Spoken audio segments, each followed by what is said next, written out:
Chapter 3 pair of linear equation in two variables. Pair of linear equation in two variable जो आपका chapter 3 है, important chapter है। अपना खुद का जो वेटेज है इसका वो तो है ही, बाकी और बहुत सारे चैप्टरों में इसकी एप्लीकेशन है। कहीं भी हमारे पास लीनियर इक्वेशन बन जाती है तो उस लीनियर इक्वेशन को सोल्व करके हम उन एक्स और वाई की जो भी वेरिएबल होते हैं उनकी वैल्यू फाइंड आउट करते हैं। तो वो आपकी जो है स्टैटिस्टिक्स में बन सकती है, ऐसे मेंसुरेशन में बन सकती है, ट्रिग्नोमेट्री में बन सकती है। तो इक्वेशन जो है लीनियर इक्वेशन वो कहीं भी बन सकती है। तो अपने आप तो इसका वेटेज है ही, साथ ही और बहुत से चैप्टर में इसकी एप्लीकेशन है। तो बड़े ध्यान से पढ़ेंगे, चैप्टर इंपॉर्टेंट चैप्टर है और बड़ा अच्छा चैप्टर है। कुछ थोड़ा बहुत इसका इंट्रोडक्शन जो है हमने क्लास 9 में पढ़ा है, ठीक है, linear equation in two variables का। वो इंट्रोडक्शन में क्या क्या हमने पढ़ा है, बेसिक थोड़ा सा था उसमें कि जो लीनियर इक्वेशन होती है वो लीनियर इक्वेशन क्या होती है, कैसे हम उसको लीनियर इक्वेशन को ग्राफ पे प्लॉट करते हैं, ठीक है, कोऑर्डिनेट्स निकाल के। तो इस टाइप से जो है हल्का फुल्का इंट्रोडक्शन जो है हमारा था लास्ट ईयर 9th क्लास में, ठीक है। अब अगर हम बात कर रहे हैं लीनियर इक्वेशन की, कि पहली बात चीज क्या है कि लीनियर इक्वेशन क्या होती है। लीनियर इक्वेशन अगर मैं लिखूं कि लीनियर इक्वेशन क्या है, तो लीनियर इक्वेशन अगर कोई भी इक्वेशन आपके पास इस टाइप की फॉर्म में है, क्या ax plus by plus c is equal to 0, ये मैंने एक इक्वेशन लिखी इन टू वेरिएबल्स, और वेरिएबल्स क्या है x और y, है ना। टू वेरिएबल्स, जो टू वेरिएबल्स हैं मेरे पास यहाँ पे वो क्या है भाई, x एंड y। तो एक लीनियर इक्वेशन मैंने लिखी in two variables and variables are x and y, where a b c are any real numbers. a b c जो है कोई भी रियल नंबर हो सकते हैं, but a not equal to 0 and b not equal to 0, ठीक है। तो इस टाइप से इस कंडीशन के साथ लिखी हुई जो इक्वेशन है उसको हम क्या बोलेंगे, linear equation in two variables, ठीक है, is called linear equation in two variable. Linear equation in two variables, और वो वेरिएबल्स क्या है अभी जो हमने लिखे हैं यहाँ, वो x और y क्या है, वेरिएबल है। यहाँ जो a b c है ये कोई भी रियल नंबर हो सकते हैं, बस a और b जो है वो 0 नहीं होने चाहिए, क्योंकि अगर a और b 0 हो गए, है ना, देखो जरा यहाँ, अगर यहाँ a और b जो है वो 0 हो गए तो इट मींस जब 0 की मल्टीप्लाई x से करोगे तो वो 0 ही हो जाएगा। तो वेरिएबल दो कहाँ रह जाएंगे, केवल एक ही वेरिएबल बचेगा। चाहे b अगर b 0 हुआ तो तब भी x एक वेरिएबल बचेगा, और अगर a 0 हुआ तो तब भी y एक वेरिएबल बचेगा, ठीक है। तो इट मींस आपके पास ऐसी कंडीशन के साथ जो इक्वेशन लिखी हुई है उस इक्वेशन को हम बोलते हैं linear equation in two variables, ठीक है जी। अब जैसे मैं कुछ एग्जांपल लिखूं आपको लीनियर इक्वेशन के, सपोज करो कुछ इक्वेशन लिख रहा हूं मैं, क्या कि 2x plus 5y is equal to 2, है ना, या फिर 2x minus 5y is equal to 0, या फिर √3x plus √3y minus 7 is equal to 0, ठीक है। तो ये जो मैंने अभी लिखे हैं ये सारे के सारे क्या है, these are the example of the linear equation in two variables, है ना। x और y ये वेरिएबल्स हैं, और ये देखो जरा ऐसी इक्वेशन इसमें क्या है, अगर मैं इस इक्वेशन से इसको कंपेयर करूं तो x का कोएफिशिएंट 2, तो इट मींस x का कोएफिशिएंट a, तो यहां a की वैल्यू 2, y की वैल्यू b की वैल्यू 5 एंड c इज, देखो c यहां क्या लिखा हमने, plus c is equal to 0। तो अगर मैं इसको इसी फॉर्म में बनाऊं तो क्या बनना जाएगा, 2x plus 5y minus 2 is equal to 0। तो इट मींस अगर मैं कंपेयर करके c की वैल्यू लिखूं तो c की वैल्यू क्या आ जाएगी, -2, ठीक है। तो ये जो मैंने एग्जांपल लिखे हैं सारे के सारे क्या हैं, ये लीनियर इक्वेशन की है। अगर देखो सेकंड वाली इक्वेशन देखो आप, इसमें c नहीं है ना, x है y है लेकिन c नहीं है। तो इसका मतलब क्या हुआ कि c की वैल्यू यहाँ क्या है, 0 है। c की वैल्यू 0 हो सकती है ना। हमें क्या लिखा है कि a b c जो है वो कोई भी रियल नंबर हो सकते हैं, और a 0 नहीं हो सकता, b 0 नहीं हो सकता, लेकिन c 0 हो सकता है। तो जैसे इस वाली इक्वेशन में है ना, c 0 है, ठीक है। तो इस टाइप की इक्वेशंस को हम बोलते हैं linear equation in two variables, ठीक है।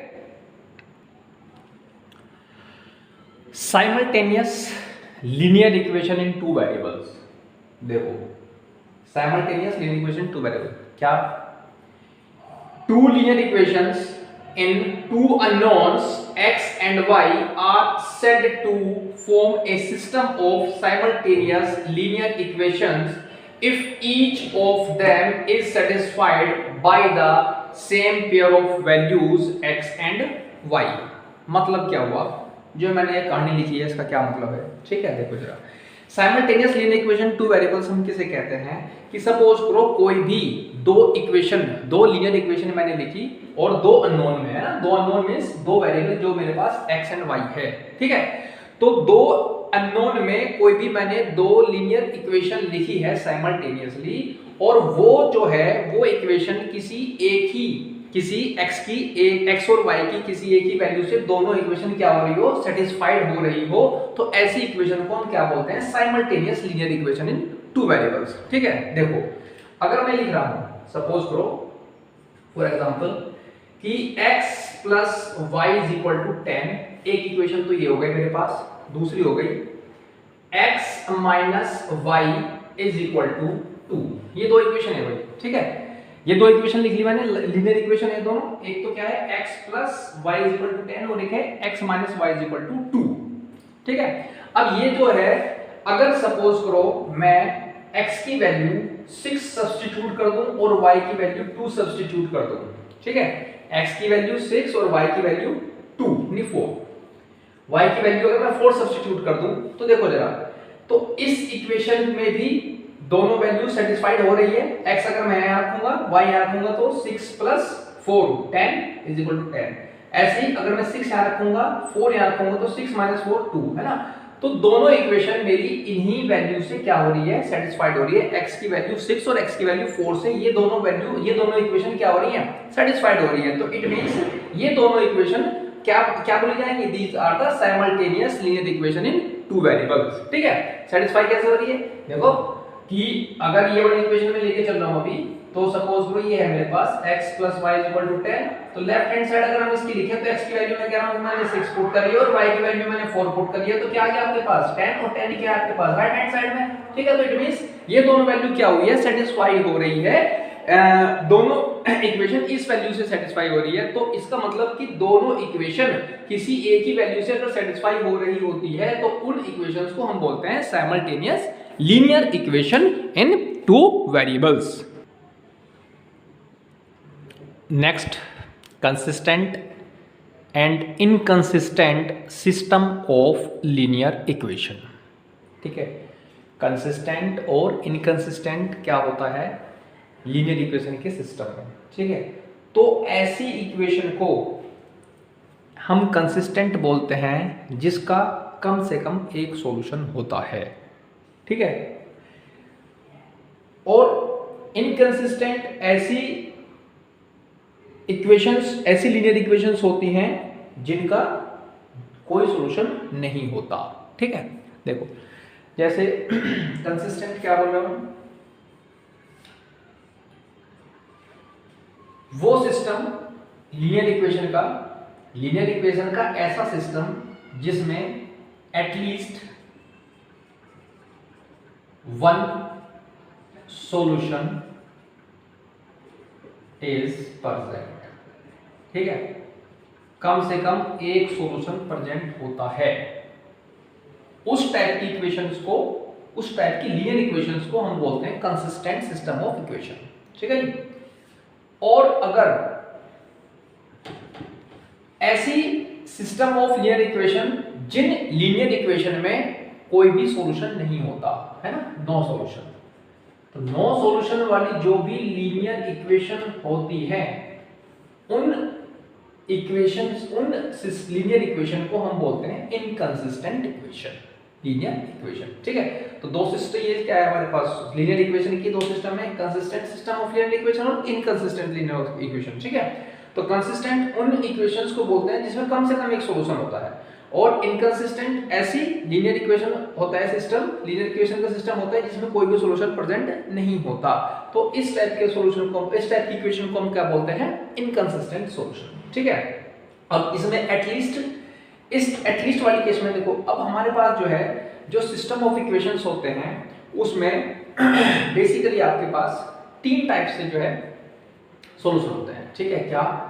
एक तो बोलते हैं हम यूनिक सॉल्यूशन,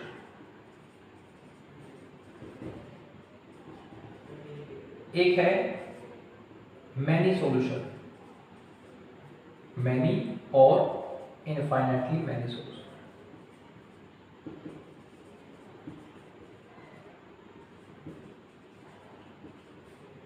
एक है भाई आपके पास नो सॉल्यूशन,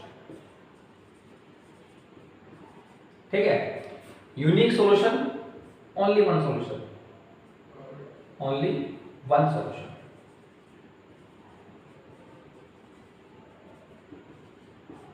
ठीक है। इनफाइनाइट मैनी सॉल्यूशन में क्या है, एक से ज्यादा हो सकते हैं और ज्यादा हो सकते हैं, ठीक है। तो ऐसे सॉल्यूशन में क्या बोलते हैं, मैनी सॉल्यूशन और infinitely many solution. No solution जिसमें कोई भी सॉल्यूशन ना हो, है ना। तो इन दोनों को तो हम क्या बोल रहे हैं, कंसिस्टेंट सिस्टम ऑफ इक्वेशन, है ना। ये तो क्या है हमारे पास, consistent system of linear equation, ठीक है भाई। और ये क्या है हमारे पास, inconsistent system of linear equation, ठीक है। तो दो तरीके सिस्टम हुए हमारे पास लीनियर इक्वेशन के, एक कंसिस्टेंट और एक इनकंसिस्टेंट। तो कंसिस्टेंट हम किसके बोल रहे हैं, जिसमें कम से कम एक सॉल्यूशन प्रेजेंट होता है, और उन सॉल्यूशन प्रेजेंट में भी हमारे पास ये दो चीज आगे क्या है कि यूनिक सॉल्यूशन केवल एक सॉल्यूशन हो या एक से ज्यादा सॉल्यूशन, फिर वो मैनी सॉल्यूशन में आ जाएगा ना। तो इस टाइप से अगर आपके पास कोई भी इनमें से कुछ भी, कोई भी दो, इन दोनों में से कोई भी है, तो उसको हम क्या बोलते हैं, कंसिस्टेंट। और जिसमें नो सॉल्यूशन कंडीशन होती है, that is inconsistent system of equation, ठीक है। अब कौन सी इक्वेशन जो है मैनी सॉल्यूशन वाली होगी, कौन सी नो सॉल्यूशन वाली होगी, कौन सी यूनिक सॉल्यूशन वाली होगी, उन इक्वेशंस का हमें कैसे पता चलेगा कि वो इक्वेशंस कैसी हैं, ठीक है। तो उसके लिए जो है हमारे पास मेथड है। पहले हम डिस्कस करेंगे ग्राफिकल मेथड, ठीक है। ग्राफिकल मेथड डिस्कस करेंगे पहले। देखो ग्राफिकल मेथड, तो ग्राफिकल मेथड से हमें कैसा पता चलेगा कि वो system of the equation has unique solution, many solution और नो सॉल्यूशन, ठीक है। तो देखो अगर सपोज करो मैं कोई भी दो लीनियर इक्वेशन लिख रहा हूँ, लेट कर रहा हूँ कि वो क्या है मेरे पास, a1x plus b1y plus c1 is equal to 0, ऐसे ही a2x plus b2y plus c2 is equal to 0। ये दो मैंने लीनियर इक्वेशन लेट कर ली, जनरल इक्वेशन है, ठीक है। अगर इस जनरल इक्वेशन से ये क्या है, लीनियर इक्वेशन, लीनियर इक्वेशन को जब हम ग्राफ के ऊपर प्लॉट करते हैं, ठीक है, लीनियर इक्वेशन को जब हम ग्राफ के ऊपर प्लॉट करते हैं तो वो एक क्या आती है, वो एक स्ट्रेट लाइन आती है, ठीक है। ये पता है आपको कि जब भी हम लीनियर इक्वेशन को किसी भी ग्राफ के ऊपर प्लॉट करते हैं तो वो एक स्ट्रेट लाइन हमें देती है, ठीक है। अब वो स्ट्रेट लाइन कैसे भी हो, वो डिपेंड करता है ए बी सी की वैल्यू के ऊपर, है ना।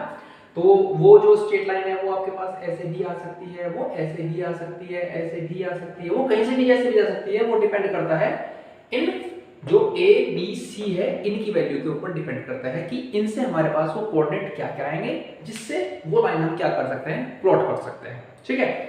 तो बेसिकली लीनियर इक्वेशन जो है वो क्या होती है, स्ट्रेट लाइन होती है, ठीक है। अब स्ट्रेट लाइन है, ठीक। अब वो स्ट्रेट लाइन जो है, जैसे मैंने बताया कि वो कैसे भी एक्स एक्सिस वाई एक्सिस से पास हो सकती है, negative x axis y axis से, वो डिपेंड करता है ए बी सी की वैल्यू के ऊपर। अब सपोज करो ये जो मैंने दो इक्वेशन लिखी है आपको, कि ये वाली जो इक्वेशन है ये मुझे कोई भी लाइन L1 दे रही है और ये भी कोई लाइन मुझे L2 दे रही है ना, मैंने इनका नाम रख दिया जो भी, सपोज करो जब जो मैंने अभी एक्स एक्सिस वाई एक्सिस में लाइन खींची थी तो उनके लाइन के नाम दे दिए मैंने, कि पहले वाली इक्वेशन जो लाइन है वो x दे रही है, वो L1 दे रही है और दूसरी L2, ठीक है।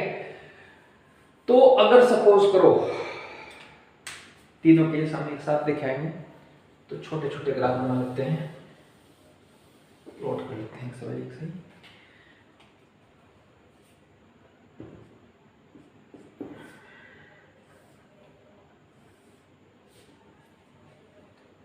फर्स्ट केस, अगर ये L1 और L2, एक लाइन L1 ये हो गई ऐसे चली गई और L2 सपोज करो ये ऐसे चली गई, ये L2 हो गई, ठीक है। L1 और L2 क्या कर दी मैंने, ऐसे प्लॉट कर दी, ये जनरल इक्वेशन लिखी है, ये L1 इसकी लाइन जो है वो L1 लेट कर ली हमने, इसकी लाइन जो है वो L2 लेट कर ली, और L1 सपोज करो ऐसे चली गई और L2 ऐसे चली गई, ठीक है। तो ये जो है दोनों लाइन, देखो जरा, ये दोनों लाइन कहां कट करी है, यहाँ एक किसी पॉइंट पे इसने कट किया, ठीक है, और कहीं भी आपस में कट नहीं करेगी। अगर इसके कोऑर्डिनेट हम बढ़ाएंगे, इधर ऐसे चली जाएगी, इधर ये आगे ऊपर ऐसे चली जाएगी, ये वाली इधर ऐसे चली जाएगी, इधर ऐसे चली जाएगी, और किसी एक पॉइंट से अलावा कहीं कट नहीं करेगी, है ना, ये साफ दिख रहा है आपको ग्राफ में। तो इसका मतलब L1 और L2 क्या हुआ, एक पॉइंट पे अगर कट करती है तो इट मींस ऐसी लाइन हमें क्या देती है, यूनिक सॉल्यूशन, केवल एक सॉल्यूशन देती है। और वो सॉल्यूशन भी कौन सा होता है, जहां वो खुद दोनों आपस में कट करती है, इंटरसेक्ट करती है, ठीक है। तो यहाँ जो इंटरसेक्शन पॉइंट होगा उसके हम कोऑर्डिनेट लिख लेते हैं कि कोऑर्डिनेट क्या होगा, वही उन लीनियर इक्वेशन का सॉल्यूशन होगा, ठीक है, वही हमें वो x और y की वैल्यू देगा, ठीक है। तो इट मींस ये जो कंडीशन है, ये किस चीज की कंडीशन लिखी हमने, ये हो गई आपके पास यूनिक सॉल्यूशन। ये क्या देगा हमें, केवल एक सॉल्यूशन देगा, that is unique solution condition, अगर दोनों लाइन कहां किसी एक पॉइंट पे इंटरसेक्ट करती है, ठीक है। नेक्स्ट केस सेकंड, ये x एक्सिस y एक्सिस मैंने बनाई।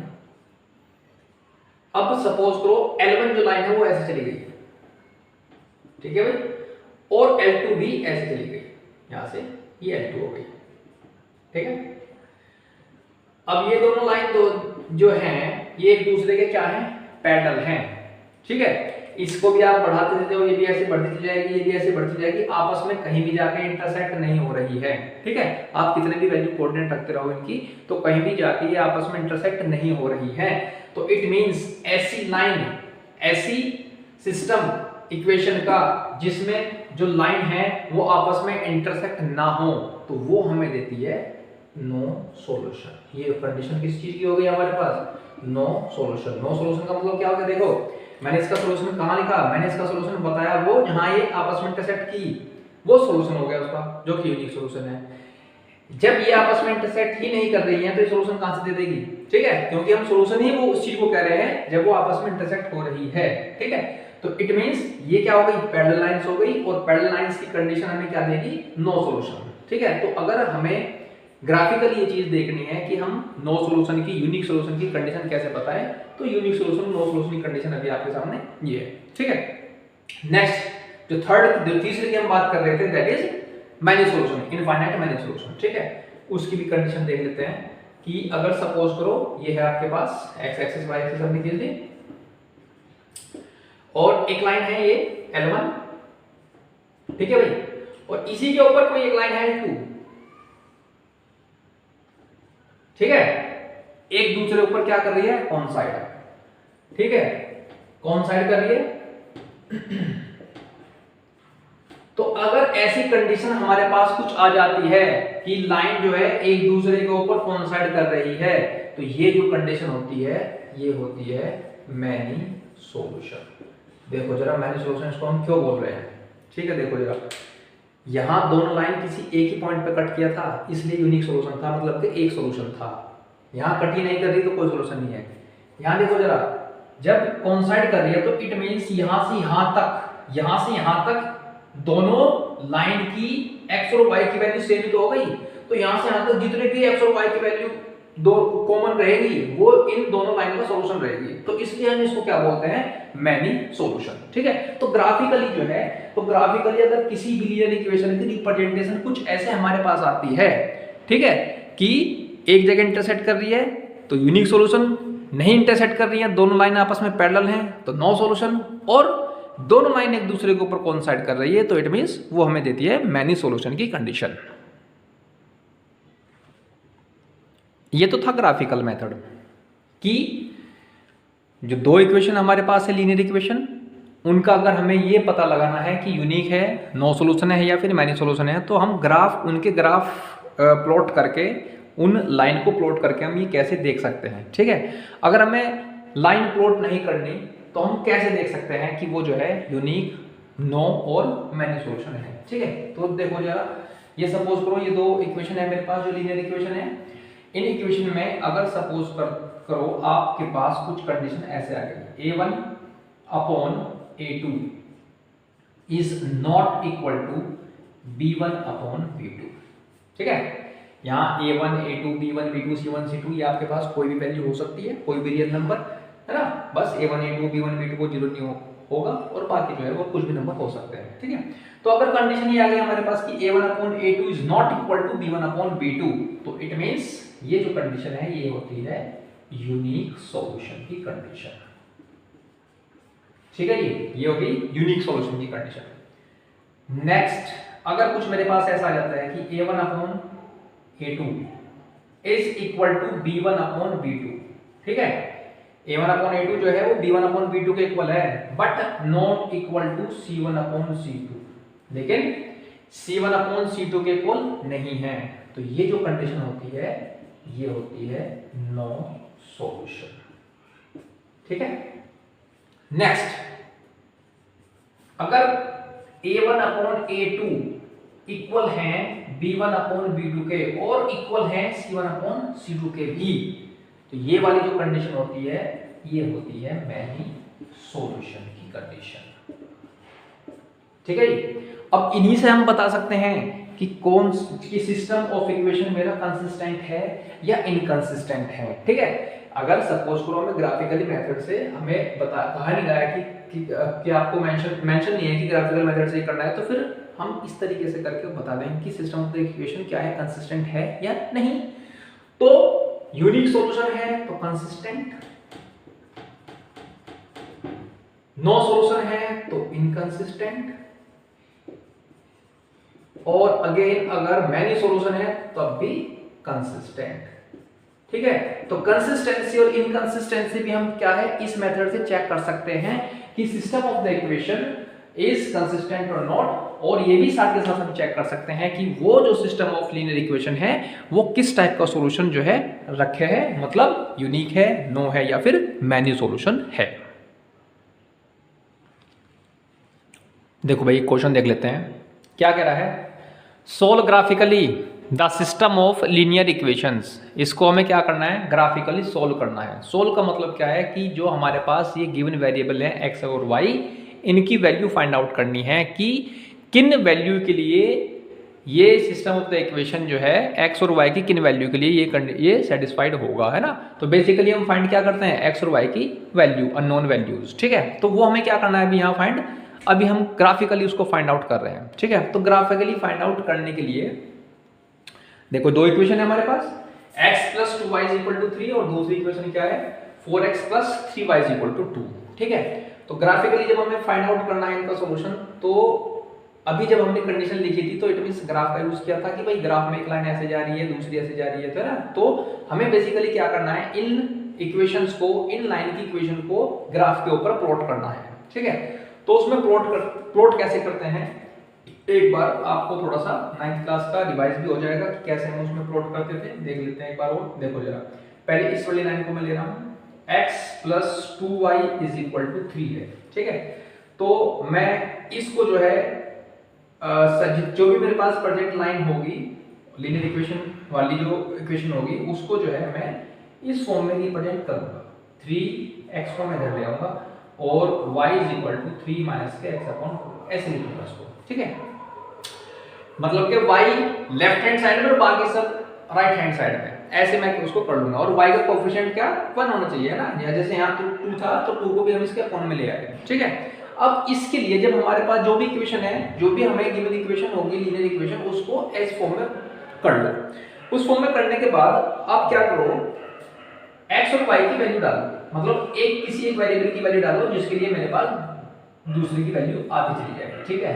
ये मैं क्या बना रहा हूँ, ब्लॉक बना रहा हूँ x और y का, जिसमें जहां से मैं x की वैल्यू डालूंगा तो उसके लिए मेरे पास y की वैल्यू आती चली जाएगी, ठीक है। तो देखो जरा क्या है, 3 माइनस x है। अगर मैं x की वैल्यू क्या डाल दूं, 3 डाल दूं, ठीक है। x की वैल्यू अगर मैं 3 डाल देता हूं तो देखो जरा 3 माइनस 3 अपॉन 2, तो 3 माइनस 3 0, तो 0 अपॉन 2 0 हो जाएगा। तो इट मींस y की वैल्यू क्या हो जाएगी 0, एक कोऑर्डिनेट आ गया, ठीक है। दूसरा, अगर मैं y की वैल्यू -1 डाल दूं, है ना, सॉरी y की x की डालना है, जिसके लिए y की हमारे पास आ रही है। तो अगर मैं x की वैल्यू -1 डाल दूं, देखो जरा 3 माइनस, और अगर मैं -1 डाल दूं तो क्या हो जाएगा, 3 + 1 इट मींस 4/2, तो वैल्यू क्या आ जाएगी मेरे पास y की 2 आ जाएगी। तो अगर मैं x की वैल्यू -1 डाल रहा हूं तो y की वैल्यू मेरे पास आ जाएगी 2। ठीक है भाई। फिर कम से कम 3 वैल्यू डालो जिससे आपके पास कोऑर्डिनेट आ जाए, और उससे हम क्या कर सकें, आपस में ज्वाइन करके देख सकें कि लाइन कहां से कहां तक जा रही है, कैसे कैसे वो उसका डायरेक्शन है। ठीक है। तो अगर मैं फिर दोबारा से अगर मैं -3 डालता हूं x की वैल्यू, तो ये देखो, तो 3 + 3 आ जाएगा, है ना, 6/2, तो माइनस प्लस 3 + 3 6/2 3, तो इट मींस ये मेरे पास 3 वैल्यू आ गई इसकी। ठीक है। ये क्या आ गए मेरे पास, इस लाइन के कोऑर्डिनेट आ गए x और y में। ठीक है। अब ये कोऑर्डिनेट हम क्या करेंगे, जो ग्राफ है, जो x एक्सिस और y एक्सिस है, उसमें क्या करेंगे, उसको प्लॉट करेंगे। ठीक है। चलो पहले ये ग्राफ में प्लॉट कर लेते हैं, फिर दूसरी लाइन के हम ऐसे ही बॉक्स बना के उसकी वैल्यू को कोऑर्डिनेट फाइंड आउट करेंगे। ठीक है। तो देखो जरा, जब हम ये प्लॉट करेंगे,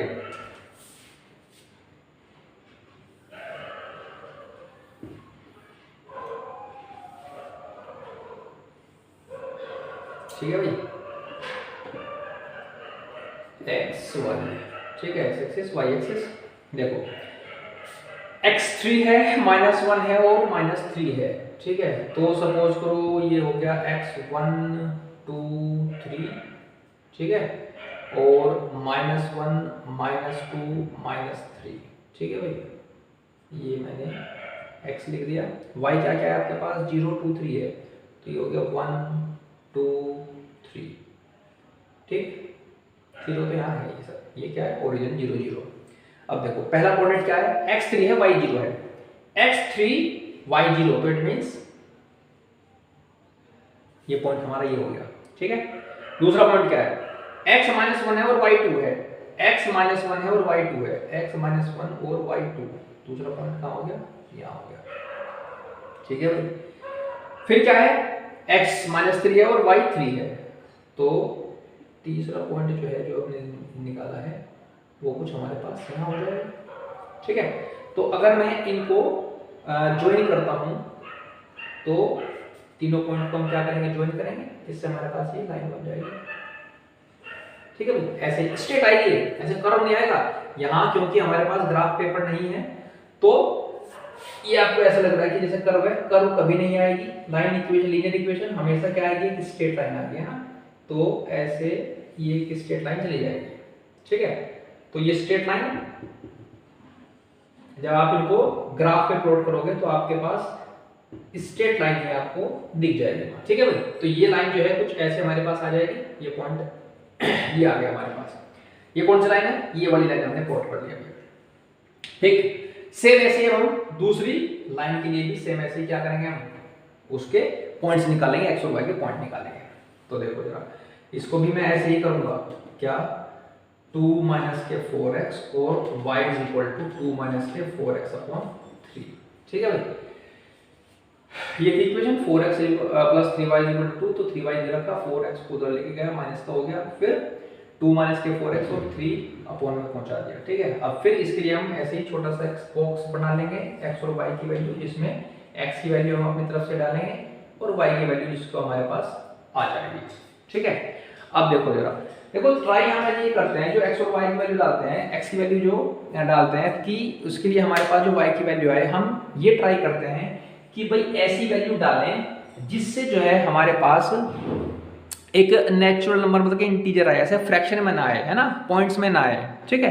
तो क्योंकि पॉइंट्स में फ्रैक्शन में आएगा तो फिर थोड़ा सा प्लॉट करने में थोड़ी सी आपको परेशानी हो सकती है ना।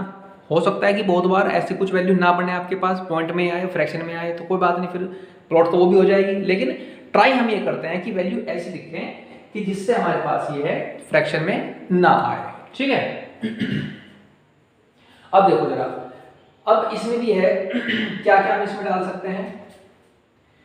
अगर x की वैल्यू में -1 डालूं 2 4 -1 और अपॉन 3 है।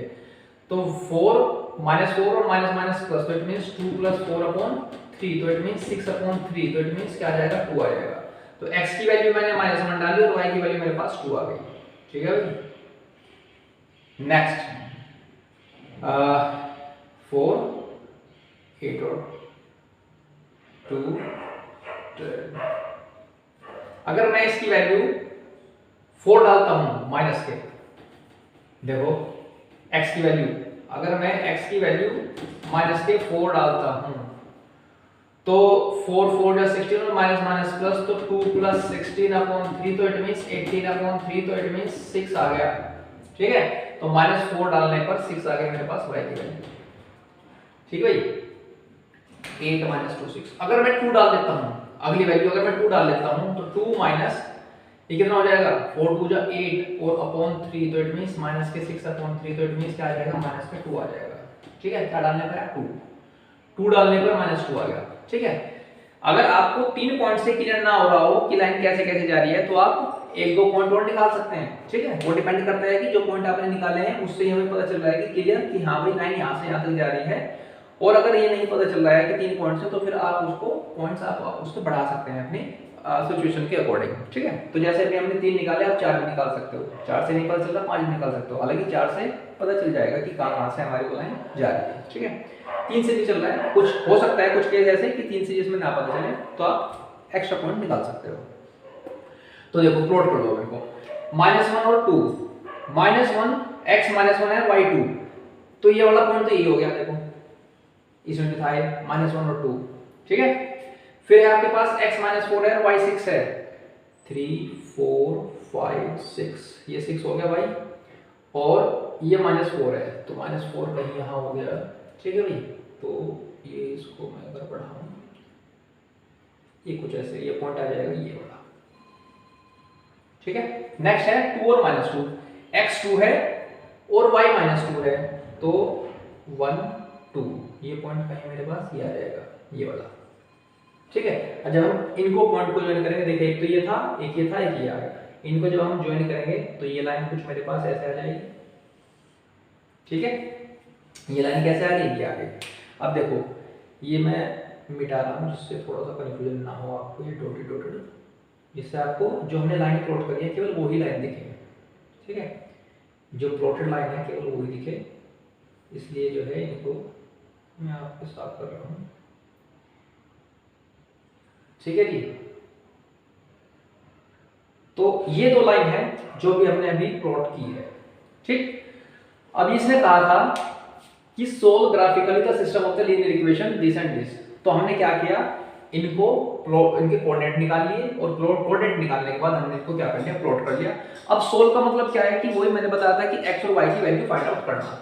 ठीक है, x और y की वैल्यू कैसे फाइंड आउट होगी इसमें, देखो ये दोनों लाइन किसी एक पॉइंट पे इंटरसेक्ट किया इन्होंने, है ना, इस पॉइंट पे क्या किया इंटरसेक्ट, दोनों लाइन कहां से इस पॉइंट से क्या हुई है, क्रॉस हुई है, तो इट मींस इस पॉइंट को इंटरसेक्ट किया है। तो इस पॉइंट को इंटरसेक्ट करने का मतलब एक चीज तो हमें पता चली कि दोनों लाइन एक ही पॉइंट को इंटरसेक्ट कर रही है, तो इट मींस इसका क्या हो गया, यूनिक सॉल्यूशन है ना, ये क्या हो गया यूनिक सॉल्यूशन। और वो सॉल्यूशन है क्या, यूनिक मतलब कि one solution, only one solution है ना, और वो वन सॉल्यूशन वही सॉल्यूशन होगा, वही पॉइंट होगा जहां वो दोनों लाइन आपस में इंटरसेक्ट कर रही है। तो वो पॉइंट कौन सा है, ये तो है वो पॉइंट -1 2 -1 2। ठीक है, तो इट मींस हमारे पास x की वैल्यू क्या आ गई -1 और y की वैल्यू आ गई 2, ये इसका सॉल्यूशन होगा, ये इसका आंसर हो गया। ठीक है, तो ऐसे हमें क्या करना है, क्वेश्चन अप्रोच करने हैं। उसमें आपके पास कंडीशन कुछ भी वो दे सकता है, जैसे इसमें हमारे पास यूनिक सॉल्यूशन की कंडीशन बननी हो सकता है, सॉल्यूशन इक्वेशन हमें इस हिसाब से मिले कि वो पैरेलल लाइन की कंडीशन बने, मतलब नो सॉल्यूशन की, या फिर ऐसी बन सकती है कि वो मैनी सॉल्यूशन की कंडीशन बने, है ना, वो डिपेंड करता है जैसे हमारे पास इक्वेशंस होंगी उसी हिसाब से हम उसको क्या कर लेंगे, उसी हिसाब से हम उसको अप्रोच कर लेंगे। बेसिक तरीका जो है वो हमारे पास ये रहेगा, उन इक्वेशंस को पहले आप ऐसी फॉर्म में लिख लो जिससे आपको थोड़ा सा इजी रहे, है ना, ये मैंने इसलिए लिखा कि थोड़ा सा इजी रहेगा, आपको साफ साफ दिखता रहेगा कि x की क्या रखें जिससे y की आती चली जाएगी, है ना। हो सकता है ये मेथड आप वेरी कर सकता है कि इसी इक्वेशन में आप x और y रख रहे हो, तो ये क्या है यहाँ थोड़ा सा सिंप्लीफाई में लिख लिया जाता है, जिससे थोड़ा सा क्या है जल्दी हो जाए और आपको ये चीज अनुमान लगता रहे कि मैं ये रख दूं तो क्या आ जाएगा, वो रख दूं तो क्या आ जाएगा ना, बस उसके लिए चीज की हुई है। बाकी ऐसा कोई हार्ड एंड फास्ट रूल नहीं है बस। लेकिन इससे क्या है, और इसमें हमें फिर ट्राई क्या करना है कि हमारे पास वैल्यू ऐसे रखे जिसमें हमारे पास सिंपल नंबर्स आ जाए ना, फ्रैक्शन में ना आए, डेसिमल में ना आए, वो चीज़ हम कोशिश करते हैं जिससे हमारे पास जो ग्राफ है जो वो एक अच्छे से प्लॉट हो जाए, जिससे हमें वो क्लियर दिख जाए कि सोल्यूशन उसका क्या है। ठीक है, तो आप जो है इसके अब लीनियर इक्वेशंस के ये यूनिक सॉल्यूशन के, मैनी सॉल्यूशन के और नो सॉल्यूशन के जो क्वेश्चन है, आप ग्राफिकली आप उसको अच्छे से कर सकते हो ट्राई।